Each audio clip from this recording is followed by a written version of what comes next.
My guys A day in my life study leave edition. Study leave ബാക്കിയെല്ലാം നടക്കുന്നുണ്ട്. എന്നുവെച്ചാൽ ഞാൻ അപ്പത്തെ നടക്കുന്ന ആളെ കുത്തിപ്പൊടി എണീപ്പിക്കണം, എന്നാലേ സമാധാനം കിട്ടുള്ളൂ. മെയിനായി ഇന്ന് നമുക്ക് ഏച്ചിന്റെ ഹൗസ് വാമിംഗ് ഉണ്ട്, അപ്പൊ അതിന് പോകണം. അപ്പൊ രാവിലെ തന്നെ വേഗം അപ്പെല്ലാം കുത്തിക്കയറ്റി പോകാൻ നോക്കുമ്പോഴേക്കും ഞാൻ ഇതെല്ലാം ഇടുക. അപ്പൊ ഞങ്ങനെയാണല്ലോ ആടെ പോകുമ്പോൾ നമ്മുടെ വീട്ടിലെല്ലാം പ്രസന്റ് ആയിട്ട് ഫോട്ടോ എടുക്കുന്ന വീഡിയോ പേഴ്സണൽ ഏച്ചി രണ്ടാണ് 5 ദിവസം ഏച്ചി മാറ്റി. അപ്പൊ നമ്മളെ കെട്ടെല്ലാം കഴിഞ്ഞിട്ടുണ്ട്. വലിയ താഴ്പ്പായി പോലത്തെ കുപ്പായിട്ടുണ്ട്.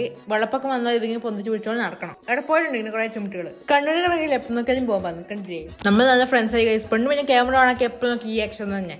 ഇപ്പോഴാണ് വീട്ടിലുള്ള വൈബ് വന്നോളൂ. ആ ഉള്ളിൽ പോയി നോക്കിയപ്പോൾ അമ്മ അവിടെ ഉണ്ണിയപ്പത്തിന് പാത്രം പിടിച്ചിരിക്കുന്നത്. കയ്യാത്ത വായു വെച്ചിട്ടാണ് ഉണ്ണിയപ്പം കണ്ട അമ്മ തിന്നും, എത്തമാണെങ്കിൽ തിന്നും. ഇത് നമ്മുടെ ഏച്ചിന്റെ പ്രൊഡക്റ്റ്. ഫുൾ കുടുംബക്കാരാണ് ഉള്ള ഏച്ചി പ്രൊഡക്റ്റ് നമ്മളെ സ്വന്തം. അത് പെണ്ണ് പിന്നെയും വന്നു. ക്യാമറ കണ്ട പെണ്ണി പോസ് മാത്രമേ ഉള്ളൂ. ദാറ്റ് 2ാം ക്ലാസ് പഠിക്കുന്ന നിങ്ങൾ ഇങ്ങനെയായിരുന്നില്ല ഗൈസ്. വരാൻ 10 ആൾക്കാർ വെച്ച് നമ്മൾ വീഡിയോ കോൾ വെച്ച് സന്തോഷിപ്പിക്കും. നമ്മളൊരു ബിരിയാണിലും കഴിച്ച് ഹാപ്പി തിരിച്ച് വീട്ടിൽ പോയി.